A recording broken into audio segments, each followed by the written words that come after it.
Bhopal city garden Lalghati में मध्य प्रदेश कांग्रेस राज्य स्तरीय सिंधी कल्याण समिति का 3 दिवसीय प्रांतीय अधिवेशन का आयोजन 29 जुलाई से 31 जुलाई को समापन अधिवेशन के पहले सत्र में मुख्य रूप से पूर्व मुख्यमंत्री कमलनाथ उपस्थित रहे। समिति का उद्देश्य आगामी विधानसभा चुनाव में किस तरीके से कार्य करना है और सिंधी समाज को एक कर कांग्रेस पार्टी को मजबूती प्रदान करना एवं सिंधी समाज की कई समस्याएं हैं जो पूर्व मुख्यमंत्री कमलनाथ जी को अवगत कराया।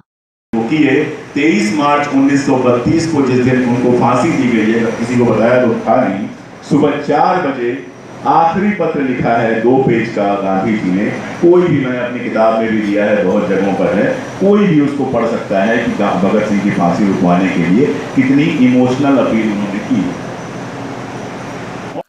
ये प्रांतीय अधिवेशन सिंधी कल्याण समिति का किया गया है मध्य प्रदेश राज्य कांग्रेस की, और इसका मुख्य मकसद जो है वो हमें अपनी इलेक्शंस की तैयारी भी करनी है, हमें अपने कार्यकर्ताओं को ऊर्जा भी देनी है, हमें अपने कार्यकर्ताओं से बात भी करनी है, और साथ ही साथ उन्हें जो भारतीय जनता पार्टी द्वारा जो प्रोपेगेंडा फैलाया जाता है हमारे इतिहास के बारे में, उसके बारे में भी हमारे सेशन है। श्री अशोक पांडे जी इतिहासकार हैं, वो लेंगे।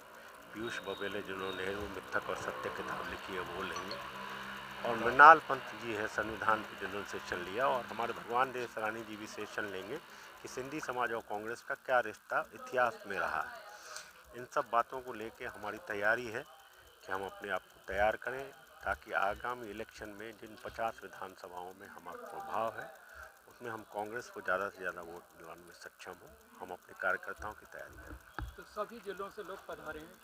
हाँ, सभी जिलों से जहाँ जहाँ सिंधी समाज रहता है। 3 दिवसीय मंथन है इसमें, तो क्या क्या तैयारी रह रही मेन विषय सिंधी समाज का क्या भूमिका रहेगी? मुख्यतः ये 2 दिनों का मंथन है। तीसरे दिन हमारा सिर्फ समापन कार्यक्रम है, लोगों को गिफ्ट दे के भेजना है। एक्चुअली 2 दिन का ही मंथन है ये कार्यक्रम। तो 2 दिन के सवर में सिंधी समाज की 2023 में विधानसभा चुनाव है, तो क्या भूमिका रहेगी सिंधी समाज की? सिंधी समाज की भूमिका तो देखिए, एक्चुअली हर इलेक्शन में हर समाज की विभिन्न भूमिकाएं रहती है। हमारा काम है उनसे बात करना, उनको कांग्रेस की विचारधारा से जोड़ना, अपनी बात समझाना। हमारी समिति का यही काम रहेगा, और हम चाहेंगे ज़्यादा से ज़्यादा लोग कांग्रेस को वोट देंगे, और हमें ये विश्वास है कि इस बार कांग्रेस को एक बहुत बड़े प्रतिशत में सिंधी समाज का वोट मिलेगा, क्योंकि कमलनाथ जी की जो योजनाएं रही हैं, पिछली बार में उन्होंने वचन पत्र में हमारी मांगों को डाला था, और माननीय कमलनाथ जी पे सिंधी समाज को पूरा भरोसा है, और लगातार वो भरोसा बढ़ रहा है। इस सिंधी कल्याण समिति से बनने से भी उनको बढ़ा। अभी हमारे दिनेश भाई ने आपको विस्तार से पूरी जानकारी दी। मैं केवल इतना बताना आपको चाहूँगा कि सिंधी कल्याण समिति का गठन पूर्व में भी माननीय दिग्विजय सिंह जी ने किया था। सिंधी कल्याण समिति का गठन उसी परंपरा के अनुसार हमारे माननीय कमलनाथ जी ने गठन किया। इस बीच में 18 साल भारतीय जनता पार्टी की सरकार रही। उन 18 सालों में हमारी समाज के सिंधी कल्याण समिति को और हमारे समाज की जितनी भी मांगें थीं, उनकी घोषणाएं तो बहुत हुई, लेकिन उस घोषणाओं का पालन 1% भी नहीं किया गया। इस बीच में 15 महीने हमारे कमलनाथ जी की सरकार रही।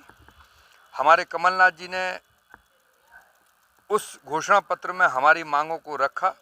हमारे सिंधी सेंट्रल पंचायत के अध्यक्ष हैं भगवान देव इसरानी जी, उनके साथ चीफ सेक्रेटरी के साथ बैठ के उन 15 महीनों में हमारी जितनी भी पट्टों की समस्याएं थी, नागरिकता की समस्याएं थी, कटनी की समस्या थी, बुरहानपुर की समस्या थी, बेड़ागढ़ की समस्याएं थी, उन सबको रखा।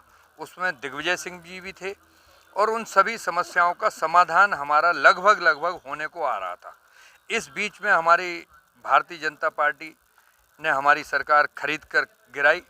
जो मध्य प्रदेश में कमलनाथ जी हैं, उन्होंने, वो हमारा सौभाग्य है कि वो देश के बहुत बड़े नेता हैं। आज हमारा कांग्रेस का भी सौभाग्य है और हमारे समाज का भी सौभाग्य है और हर वर्ग का सौभाग्य है।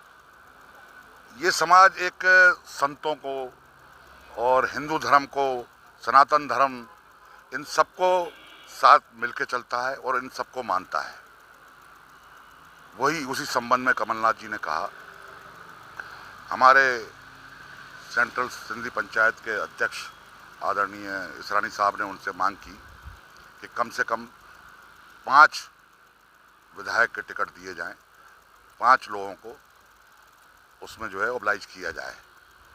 और जहां पर ज़्यादा संख्या में सिंधी समाज है। तो उन्होंने भी कहा, उन्होंने कमिटमेंट किया कि हम बिल्कुल करेंगे। जहाँ जो सिंधी समाज का व्यक्ति एक्टिव और हमें दिखेगा कि वाकई वो जीतने लायक उम्मीदवार है तो वहाँ हम करेंगे। उसके अलावा बहुत सारी चीज़ें थी और कमलनाथ जी ने सब चीज़ें एक्सेप्ट की और कमलनाथ जी